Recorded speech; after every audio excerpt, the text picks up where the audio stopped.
Perkenalkan,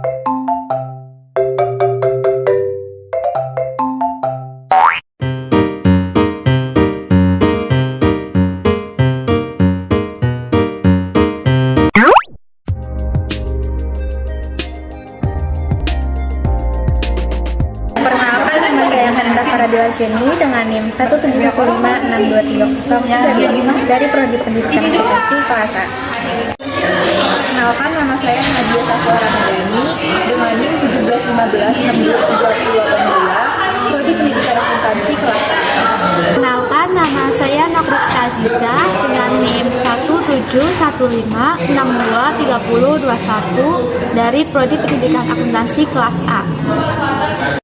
Perkenalkan, saya Rizka Dwi Handayani dengan NIM 17156230039 dari kelas A Prodi Pendidikan Akuntansi. Perkenalkan, nama saya Sarah Apini Hasanah dengan NIM 17156230043 dari Prodi Pendidikan Akuntansi kelas A.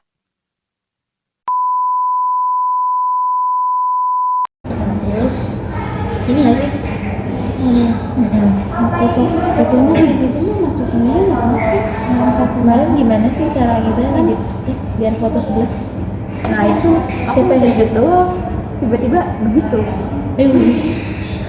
Betul, ini nggak apa-apa nanti. Nanti kita pencet aja lagi. Ini tadi nama pesannya apa? Ocean Board. Ini ada belum? Latar belakangnya tuh mau diganti aja pakai profile. Oh iya.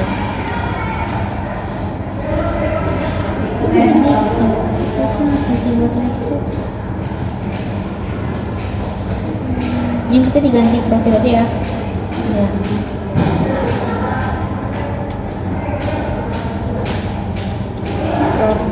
Pengusaha apa usaha? Profile usaha.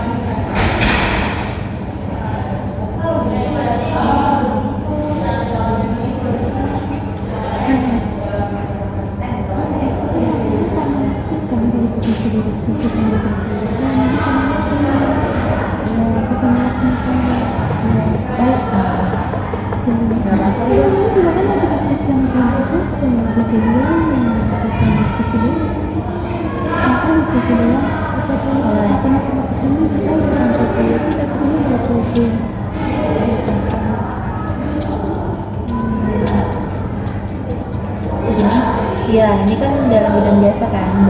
Iya, pengeboran air ya. Iya. Berarti dia menyediakan pelayanan ya.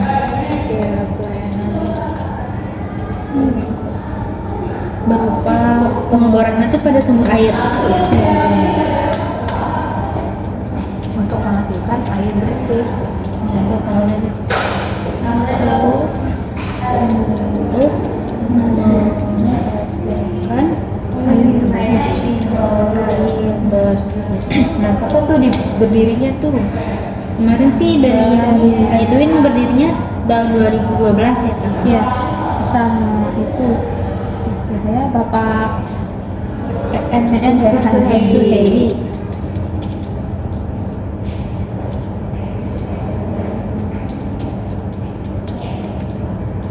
Berarti oleh Bapak Suhendi ya? NN. Ocean Board merupakan salah satu perusahaan dalam bidang jasa yang menyediakan pelayanan berupa pengeboran pada sumur air. Perusahaan ini mulai berdiri pada tahun 2012 oleh Bapak N. Suhendi. Perusahaan ini dikelola sendiri oleh Bapak N, jadi termasuk ke dalam perusahaan pribadi. Hingga saat ini, Bapak N telah memiliki sekitar 5-6 orang sebagai rekan tim dalam bekerja. Perusahaan ini tidak hanya menyediakan layanan pengeboran, melainkan juga menjadi distributor barang yang dibutuhkan konsumen sebagai pelengkap dalam kegiatan pengeboran berlangsung.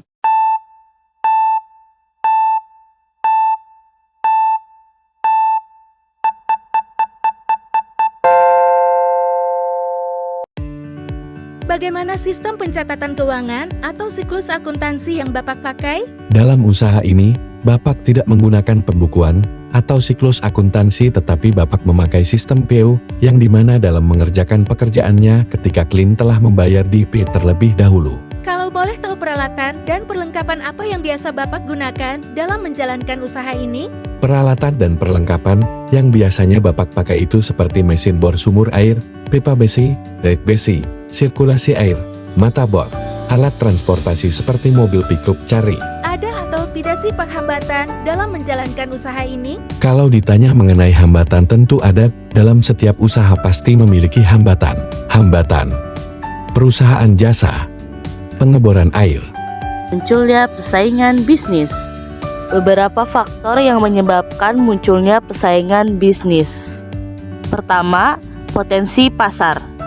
Jika terdapat permintaan yang cukup besar untuk layanan pengeboran air di suatu wilayah, peluang bisnis ini menjadi menarik bagi calon pesaing. Kedua, kemajuan teknologi. Perkembangan teknologi dalam industri pengeboran air dapat memudahkan perusahaan baru untuk memasuki pasar dengan peralatan yang lebih efisien atau inovasi yang menguntungkan. Ketiga, modal dan investasi. Jika ada investor yang melihat potensi keuntungan dalam bisnis pengeboran air, mereka dapat mendirikan perusahaan baru untuk bersaing dengan yang sudah ada. Keempat, regulasi yang mendukung. Aturan dan regulasi yang mendukung persaingan dalam industri pengeboran air dapat mendorong munculnya pesaing baru. Kelima, peluang geografis. Wilayah yang memiliki banyak permintaan akan layanan pengeboran air seperti daerah pertanian atau pemukiman baru dapat menarik pesaing baru. Keenam, kualitas layanan. Saing baru mungkin muncul jika konsumen merasa bahwa layanan yang ada belum memenuhi standar kualitas atau harga yang sesuai. Kerusakan yang bisa saja terjadi. Beberapa kerusakan yang dapat terjadi diantaranya adalah: pertama, kontaminasi air. Pengeboran yang tidak hati-hati dapat menyebabkan kontaminasi air bawah tanah. Ini dapat terjadi jika ada kebocoran dari sumur pemboran atau jika ada zat-zat berbahaya yang masuk ke dalam sumber air. Kedua, pengeboran yang gagal. Terkadang proses pengeboran tidak mencapai sumber air yang diharapkan, atau sumur pemboran bisa menjadi tersumbat oleh material yang terjebak di dalamnya. Ketiga, penurunan air tanah. Pengeboran air yang berlebihan atau tanpa pengelolaan yang baik dapat menyebabkan penurunan tingkat air tanah di sekitarnya, yang dapat merusak ekosistem dan menciptakan masalah seperti penurunan permukaan tanah. Keempat, kerusakan lingkungan. Aktivitas pengeboran air bisa menyebabkan kerusakan lingkungan seperti pegunungan hutan, degradasi tanah, atau kerusakan ekosistem alam. Kelima, masalah teknis. Peralatan pengeboran air seperti bor dan pompa dapat mengalami kerusakan teknis yang memerlukan perbaikan atau penggantian. Keenam, kontaminasi gas berbahaya. Pada beberapa lokasi, terutama di daerah-daerah dengan lapisan geologi tertentu, pengeboran air bisa mengeluarkan gas berbahaya seperti metana. Hambatan lainnya, ketidakpastian lokasi air. Salah satu hambatan utama adalah ketidakpastian tentang di mana air tanah dapat ditemukan dalam jumlah yang mencukupi. Ini bisa mengakibatkan pengeboran yang tidak berhasil atau memerlukan pengeboran tambahan yang mahal. Cuaca yang buruk. Cuaca yang buruk juga dapat menjadi hambatan. Cuaca seperti hujan lebat atau kondisi cuaca ekstrim lainnya dapat mengganggu pekerjaan pengeboran. Kurang keterampilan dan pengalaman. Keterampilan dan pengalaman tukang bor air juga memainkan peran penting dalam kesuksesan pengeboran. Keterampilan yang kurang atau kurangnya pengalaman dapat mengakibatkan kesalahan yang mahal. Solusi apa saja yang biasa Bapak gunakan dalam mengatasi hambatan yang terjadi? Solusi yang dapat saya gunakan diantaranya: Melakukan promosi dengan memanfaatkan digital marketing sebagai medianya. Di era digitalisasi seperti saat ini, cara menghadapi persaingan usaha tidak bisa lepas dari teknologi. Manfaat teknologi sebesar-besarnya mulai dari branding sampai penjualan. kamu bisa membuat akun media sosial khusus untuk bisnismu guna menguatkan branding dan membuat kesadaran pasar untuk mengenali dan membeli. Jangan lupa untuk memasukkan produk bisnismu ke dalam berbagai marketplace online agar jangkauan pasar lebih luas. Menganalisis peluang usaha dan menentukan target pasar. Kamu mungkin mengira bahwa semakin banyak target yang bisa dijangkau, produk dan jasa yang kamu tawarkan akan semakin laku dan bisnis bisa semakin berkembang. Namun, sepertinya kamu perlu sedikit menggeser pemikiran tersebut. Membuat seorang menjadi target pasar dari bisnis yang kamu jalani hanya akan membuat biaya operasional menjadi sangat besar. Lebih baik kamu menentukan target pasar yang spesifik untuk membuat produk suatu kebutuhan dari target tersebut. Usahakan target pasar yang kamu incar tidak sama seperti dengan target pasar dari kompetitor-kompetitor usahamu. Buat strategi yang baik untuk menghadapi persaingan usaha. Yaitu dengan cara kita mengenali terlebih dahulu siapa saja kompetitor kita. Jangan abaikan kehadiran mereka dan menolak semua usaha yang mereka jalani. Tidak jarang kamu bisa mengambil beberapa inspirasi untuk dikembangkan menjadi produk dan jasa jualan yang lebih. Tidak ada salahnya mulai mendaftar siapa saja kompetitor di bidang usahamu dan mulailah menggali apa kelebihan dan kekurangan mereka.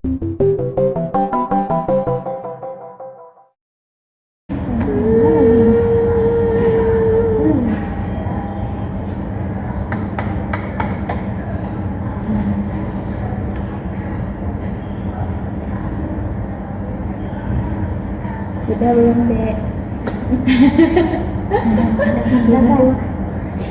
Hidung aku sakit. Nah, biasa.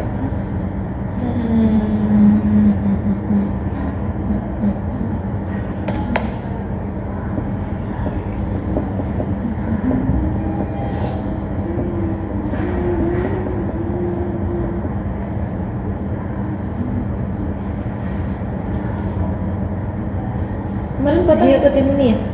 Benar. Arahan S. juga ada. Sarah, udah di record ya? Iya. Nih, lanjut kamera. Lanjut lagi dulu. Udah.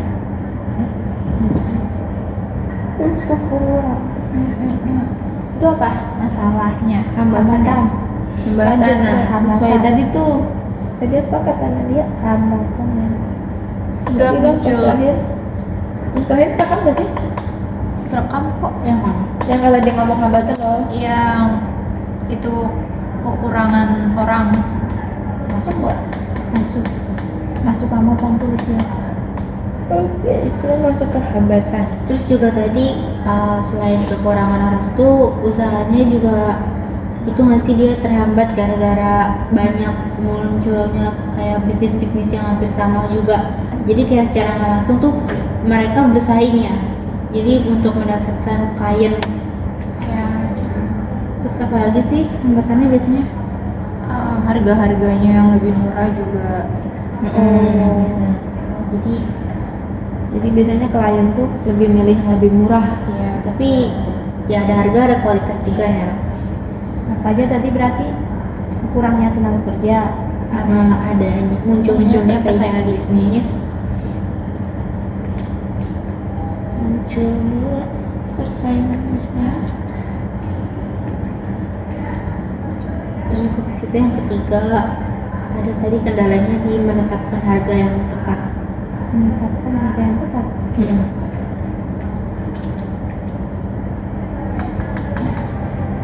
Soalnya kan klien beda-beda ya, ada yang mau murah tapi ya kualitasnya kayak gitu, tapi ada juga yang mentingin kualitas, mau harga berapapun dia Yang penting oke lah kerjanya. Yang keempat, terus di situ ini suka ada kerusakan alat-alat ya. Iya. Kerusakan yang bisa saja terjadi. Misalkan Yang bisa saja terjadi. ada mesin Iya. Jadi atau peralatan. kalau misalkan lagi tengah-tengah pekerjaan tiba-tiba alatnya rusak, kan itu pasti menghambat kan. Jadi butuh waktu lama lagi. Buat membenerinnya dulu. Terus juga pekerjaannya tuh juga harus hati-hati gitu, soalnya itu kan air licin. Iya, air. alatnya berat juga kan. Iya. Empat aja nih. Empat. Pakai udah apa? Atau tambahin lagi. Ada lagi deh. Satu lagi. Ada lagi. Berapa? Yang terakhir itu pesanan jarang masuk ya, jarang pesanan masuk. Iya, kalau lagi sepi. Kalau lagi sepi soalnya kan emang pemboran air nggak mungkin tiap Iya, hari orang ngebor juga. Paling kalau ada yang lagi bangun rumah tuh Iya, baru paling saat-saat tertentu doang kayak bangun rumah atau lagi keringan gitu suka ditibur kan. Iya, apa tadi? Jarangnya pesanan masuk. Jarangnya Pesanannya pesanan masuk. yang masuk.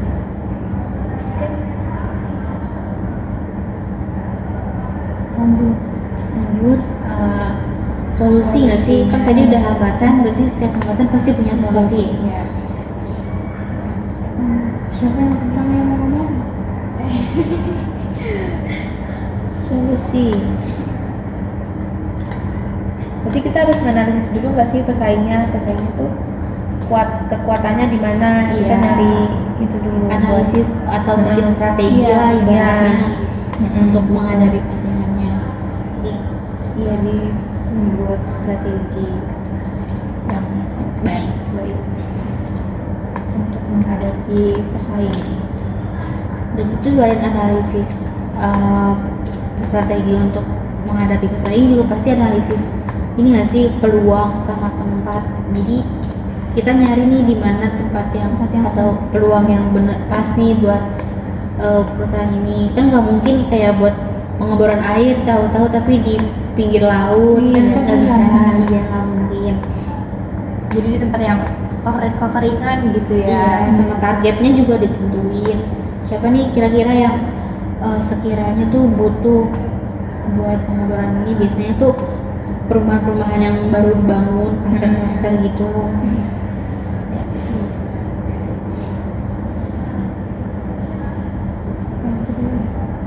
Yang kedua itu Ada juga peluang usaha dan target usaha dan menunjukkan target pasar. dan tiket pasar. Nah, itu tadi tuh ya. Nah, ada lagi nggak sih? Melakukan Monitoring, Iya, monitoring. sama evaluasi rutin ya. Untuk memperbaiki strategi yang lebih baik itu kan. Jadi kan pasti setiap kegiatan atau setiap pekerjaan tuh pasti ada kendala-kendalanya. Iya. Nah itu pasti dievaluasi biar kedepannya tuh nggak kejadian lagi. Biar jauh lebih baik lagi. Biar nggak keulang lagi.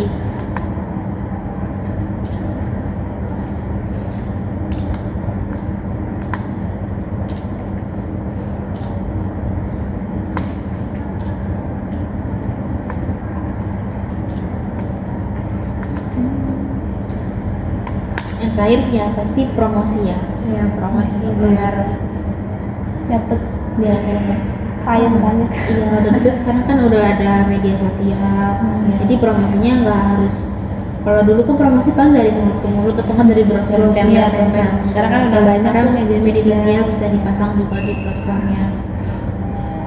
biar lebih tersebar luas. Iya. Berapa daerah yang terluas. Iya. Biar cakupannya tuh bisa meluas.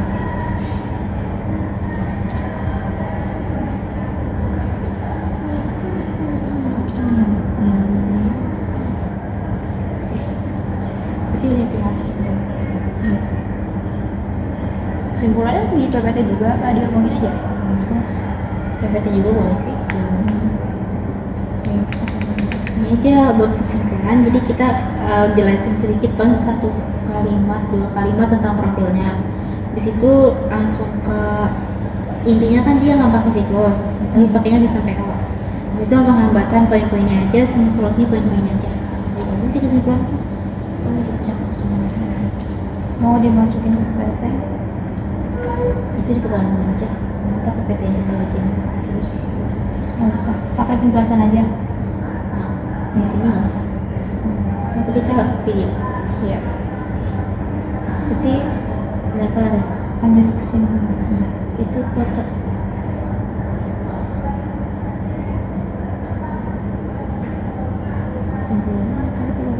Kesimpulan yang dapat diambil bahwa kelompok kami telah mewawancarai perusahaan jasa dalam bidang pelayanan pengeboran sumur air yang bernama Onshbor.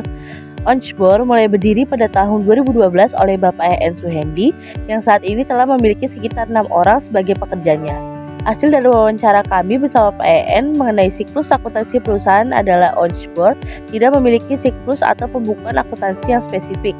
Namun usaha tersebut menggunakan sistem PO di mana pencatatan sesuai dengan pesanan jasa yang masuk dan akan dikerjakan ketika klien telah membayar DP terlebih dahulu.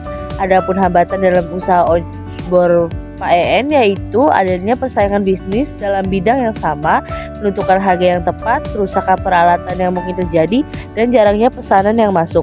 Solusi yang dilakukan adalah menganalisis peluang usaha dan menentukan target pasar, membuat strategi untuk menghadapi persaingan, melakukan monitoring dan evaluasi rutin, dan melakukan promosi di sosial media.